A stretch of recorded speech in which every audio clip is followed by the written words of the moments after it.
There is a fragile line we draw between the living and the dead. We honor the dead with rites and prayers, ceremonies that grant the departed a semblance of peace.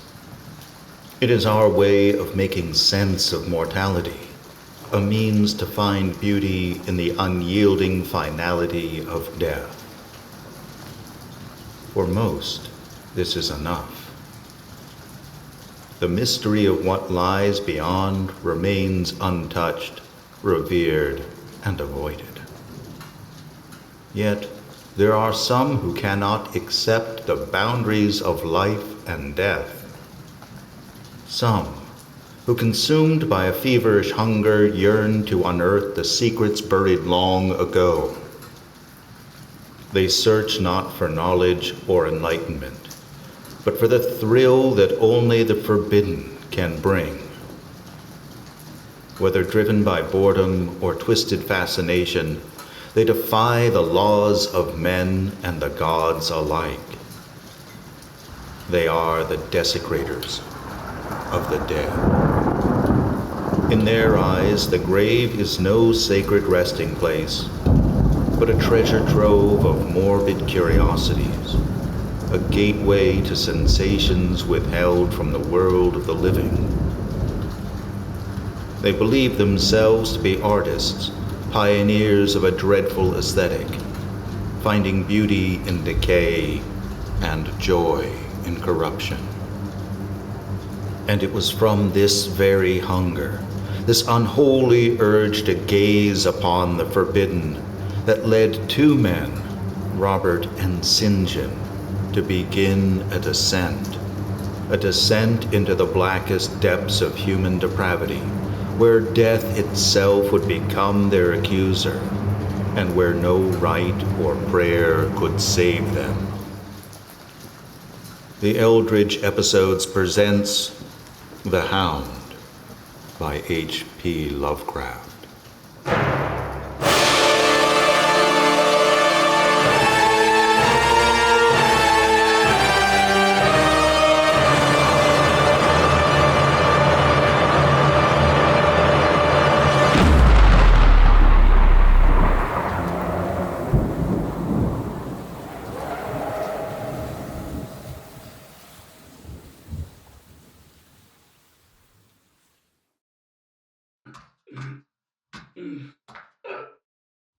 Oh, bloody hell.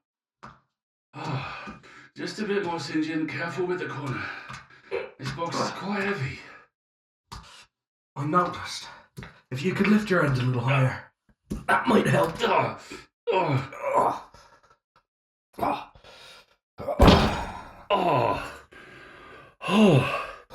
There we go. We've brought back our share of curiosities, but this one certainly has weight to it. Let's hope it holds something of equal value. Pass me the pry bar, would you?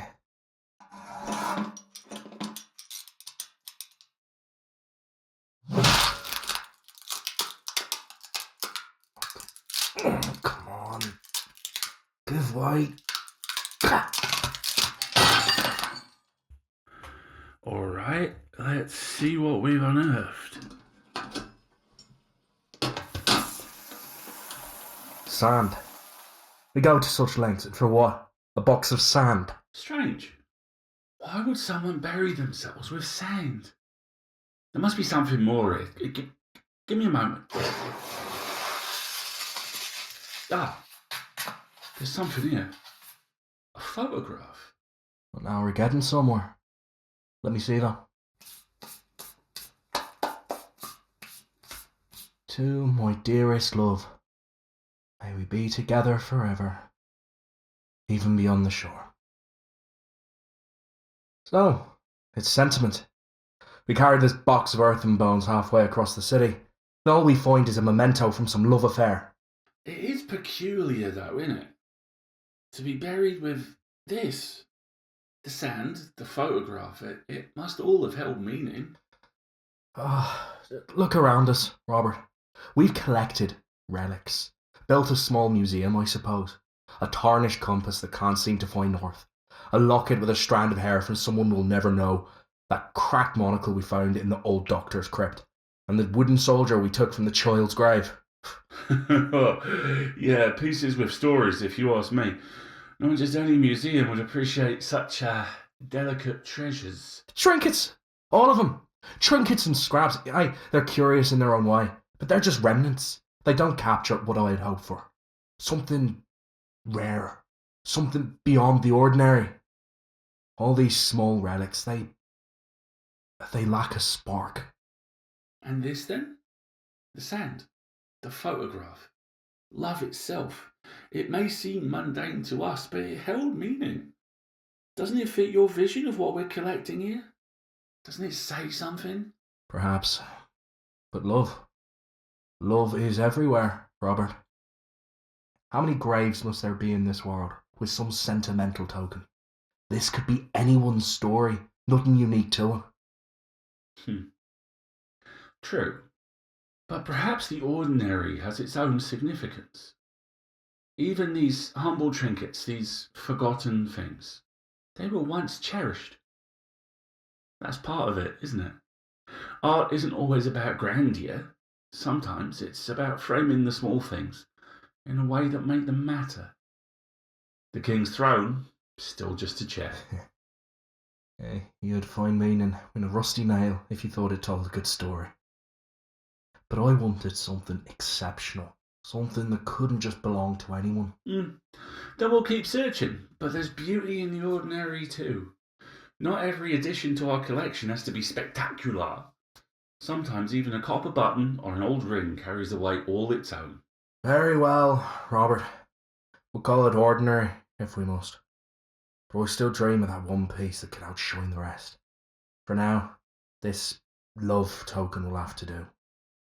But I'll be off. I'll need my rest. I'll meet Sean tomorrow at the pub. Sean? The old man's still alive? I haven't seen him in years. Very much so. Still drinking like a hog. He says he might have something interesting. That's why I've had all this on my mind lately. Of course. Off to want the extraordinary then. One can only hope. Good night, Robert. Try not to get too sentimental over that photo. Good night. I'll guard it well just in case it decides to wander off to the pub with you.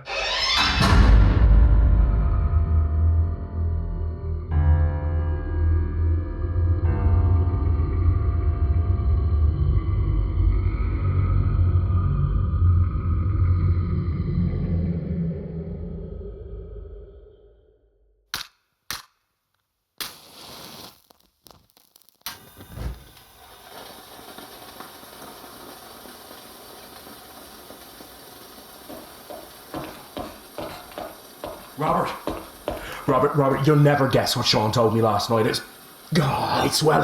exactly what we've been waiting for. Sean?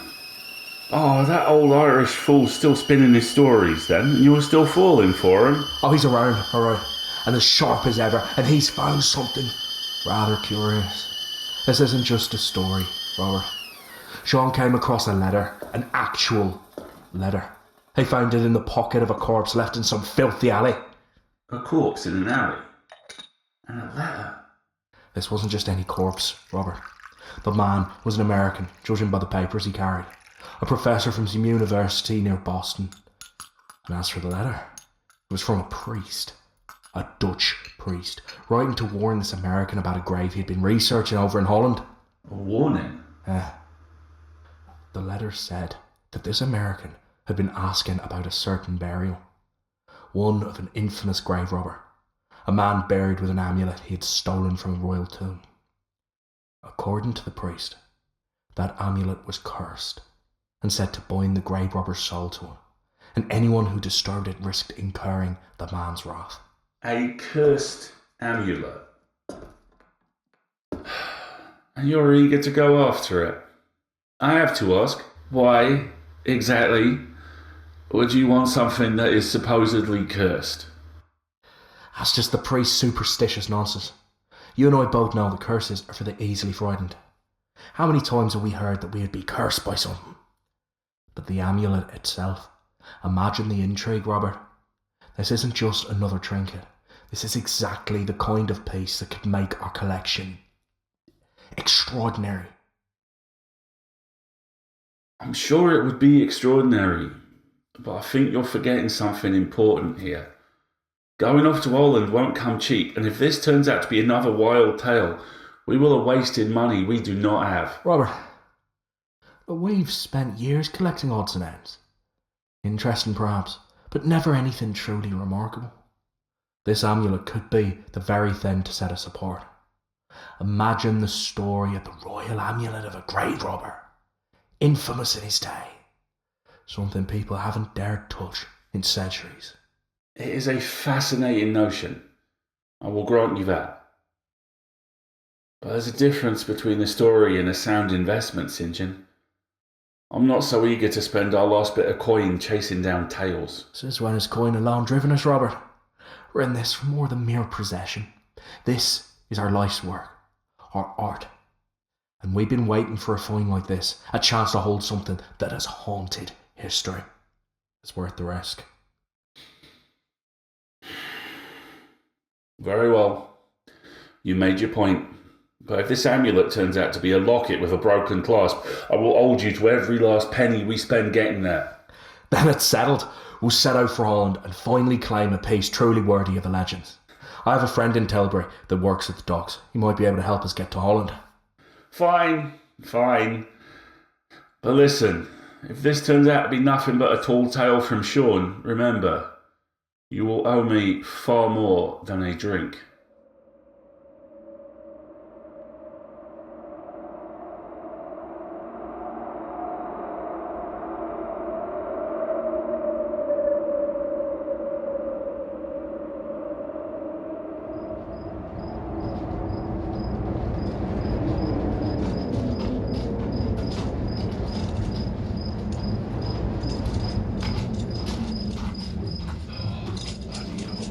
Again, why we thought this was a good idea, St. John.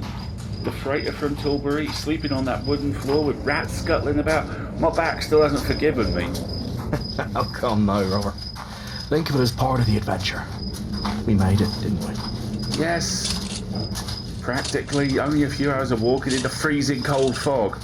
You could have warned me Holland would be like this at night.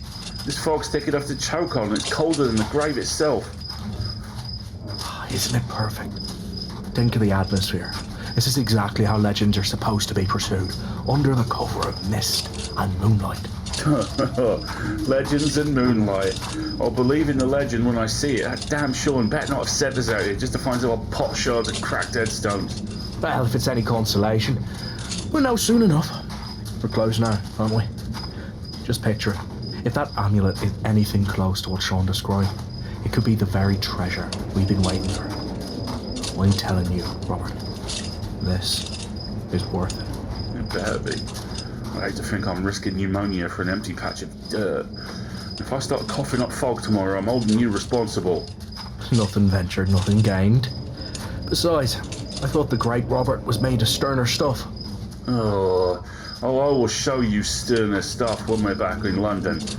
I've half a mind to throw you to the Thames after this, assuming we even find anything worth the trouble. For all we know, Sean's tales are just that. Tales. And for all we know, they're not. Just think of the amulet, Robert. What it might look like. The weight of it in our hands. A relic, buried with a legendary grave robber, carried with him to the end. It's exactly the kind of piece we need. Imagine the thrill of adding it to our collection.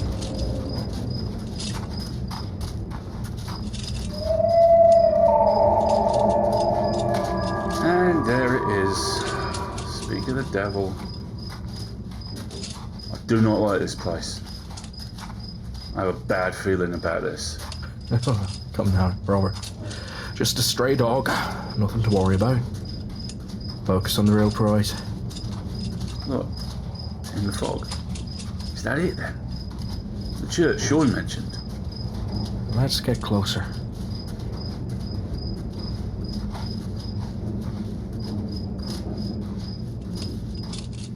Yeah. It matches his description well enough. Stone walls, half devoured by ivy. A sagging roof. Look there. The bent iron cross at the top. All just as Sean described. This is it. Huh. So, We found it. Now, where would our friend be buried? He'd be somewhere near the back. Look, according to Sean, he's buried in an unmarked plot. No doubt hidden away as the locals wanted him forgotten.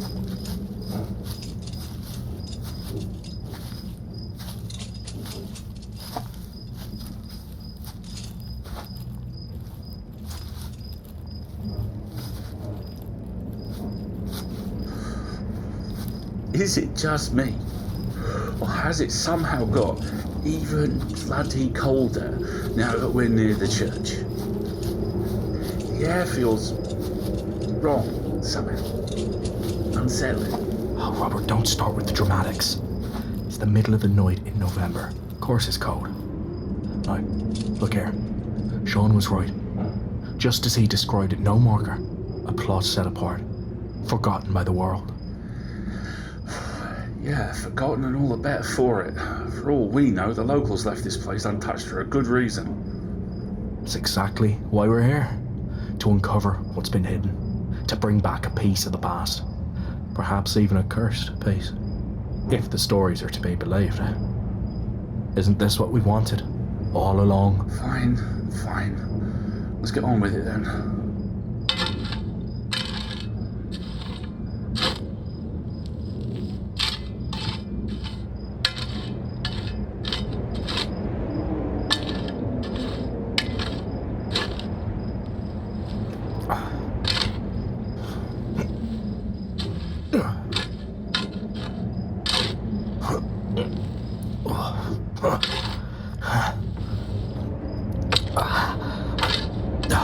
There. Did you hear that? We've hit something solid. Could be a stone. Or the edge of the coffin. Only one way to find out.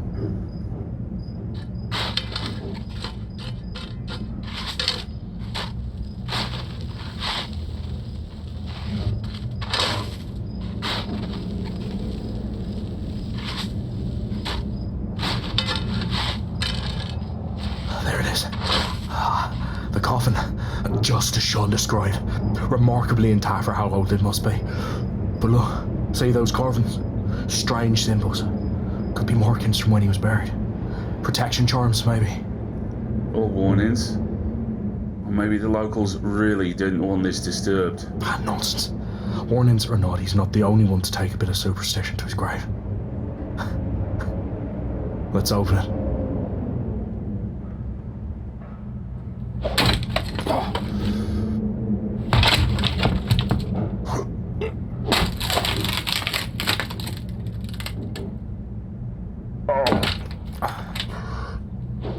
God! Oh, it smells like it's been sealed for 1,000 years. Just look at that. What's left of him? Is that even human? Indeed. And there, around his neck, the amulet. Well, go on then. Sean's story's got us here. Tell us exactly what we're looking at. Look at this. Sean read about it in some old tome he dug up. Swore it was an artifact few had even heard of. He told me this amulet wasn't merely stolen. It was taken from a king's tomb. An emblem of some dark, forbidden cult. Just look at its shape. A crouching, almost bestial figure with wings. Look at the face, Robert. It's unmistakably human. Yeah. Not quite. Sean told you all that? You mean to say that an Irish scoundrel found this in some book? Yeah. John said it was written by a mad Arab or something like that. He found only fragments, but enough to know what we were after. According to Sean, the mad author wrote that this amulet is a soul symbol. A mark. A tether to the souls of those who dared disturb the dead. Very creepy, ain't it? These old superstitions are so silly.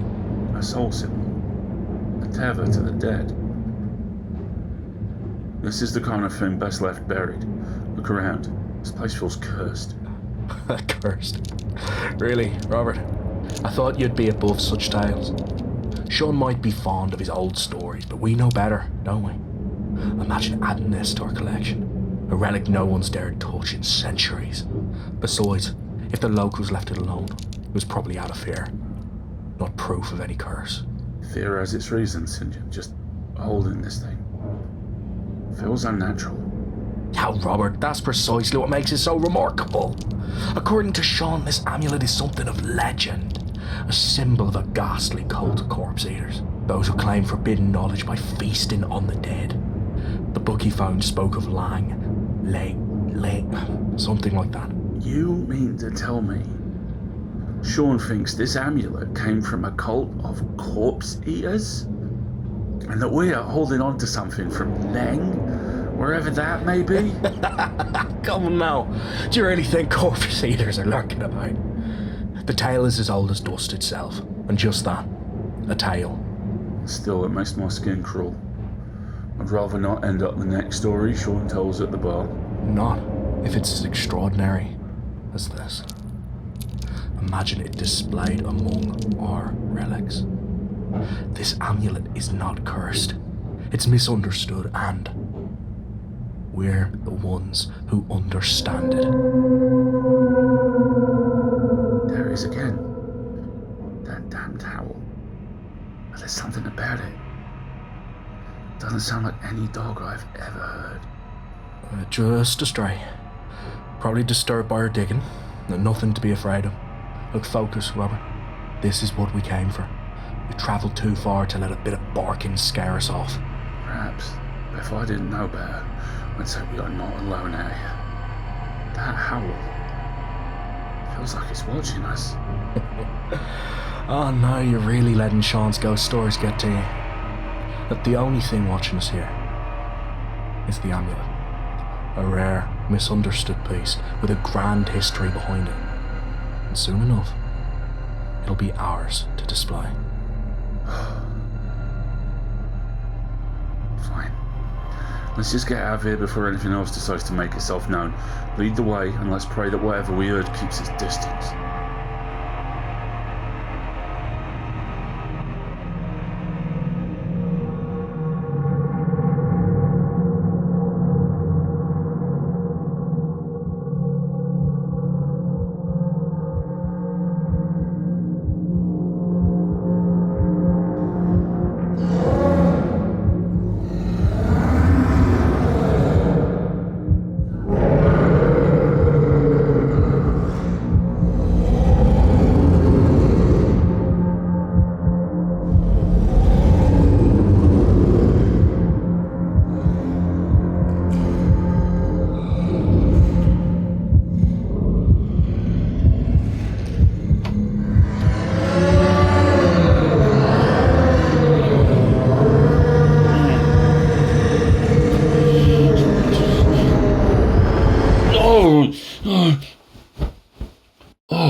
Oh my goodness. Another nightmare. I haven't slept properly since we got back from Holland. It's as if something is gnawing at my mind. Tea. Yes, maybe a cup of tea will settle me.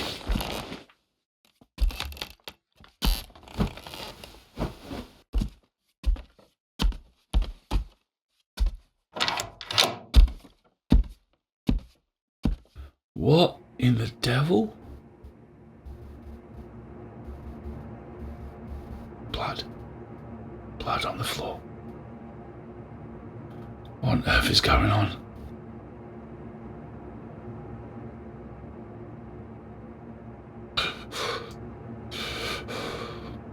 Where's my revolver?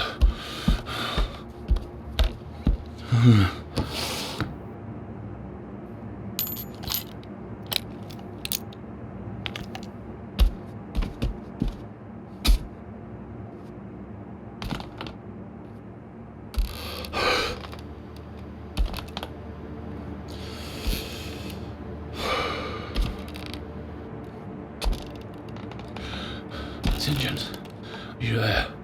Is everything all right?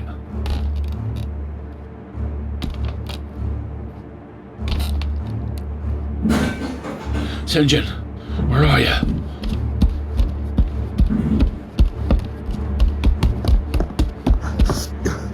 St. John, what happened? Your arm. Robert, run.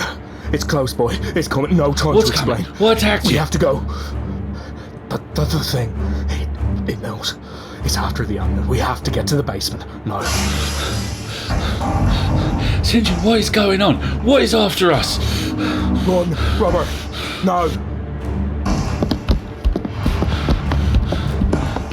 No time. Just keep moving. We have to reach the museum. Hurry.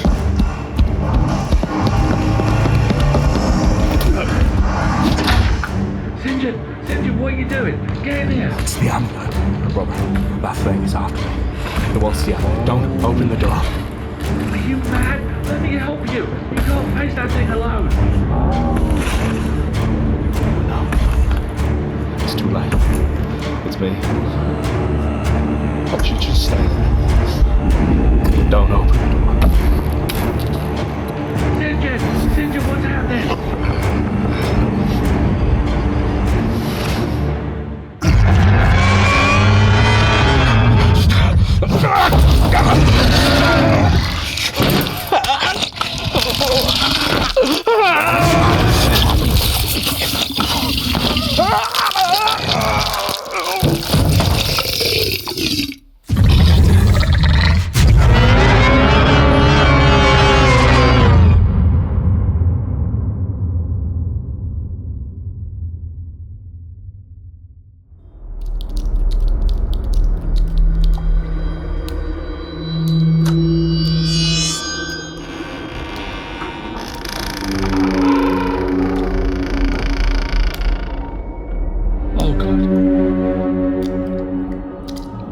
Oh dear God, no. St. John.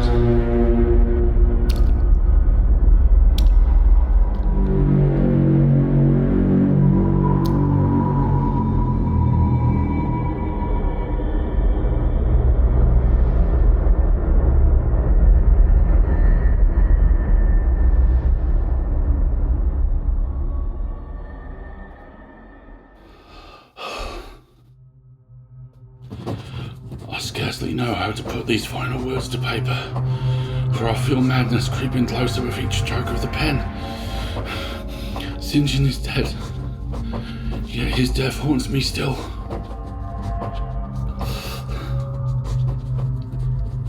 I buried him in the barren ground of our neglected garden, whispering one of those wretched incantations he fancied so much in life. As I uttered the last words, a baying echoed over the moors. The hound, still prowling for what we took. For a time, I tried to continue on alone. I could hardly bear to remain in that house with the memory of St. John's screams forever echoing in the halls. I thought to rid myself of this curse, to return the amulet, and perhaps in doing so to find peace. I set out for Holland. I retraced each step as though to undo the horror we had unleashed, but each night that baying grew louder, that terrible presence closer, as if mocking my every move.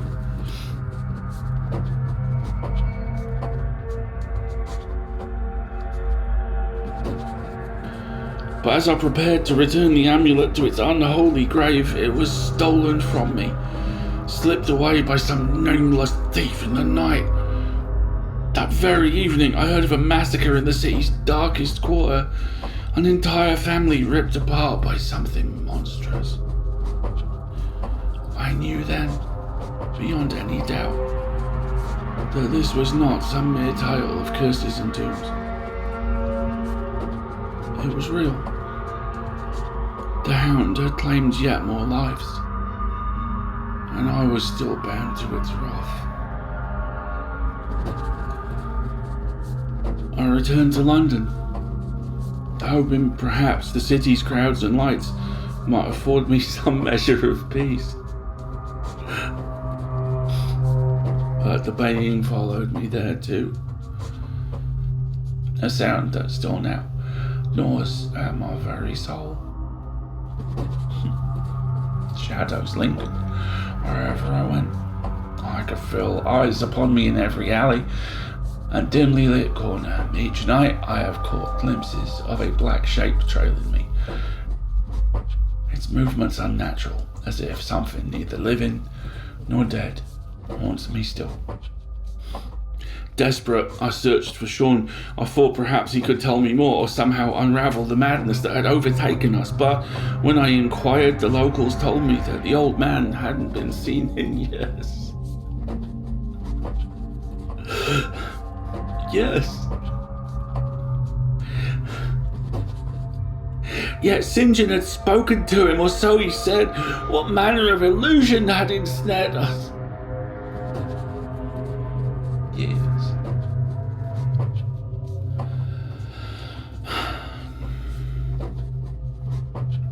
There is nowhere left to run. The hound's growl echoes nearer, each moment closer than the last. I am haunted by the memories of what we disturbed, an ancient evil bound to the grave and yet somehow freed by our folly. Its presence fills this room as I write, and I know it will not rest until I am no more. And so, I turn to the only escape left to me. If these words are ever found, let them serve as a warning. Some things are better left buried. As for me, I have nothing left. Nothing but the final comfort of oblivion. The hound's baying grows louder now, closer, circling ever nearer. I feel its breath upon my neck. I feel its shadow casting over this last broken page. May this final act grant me peace at last.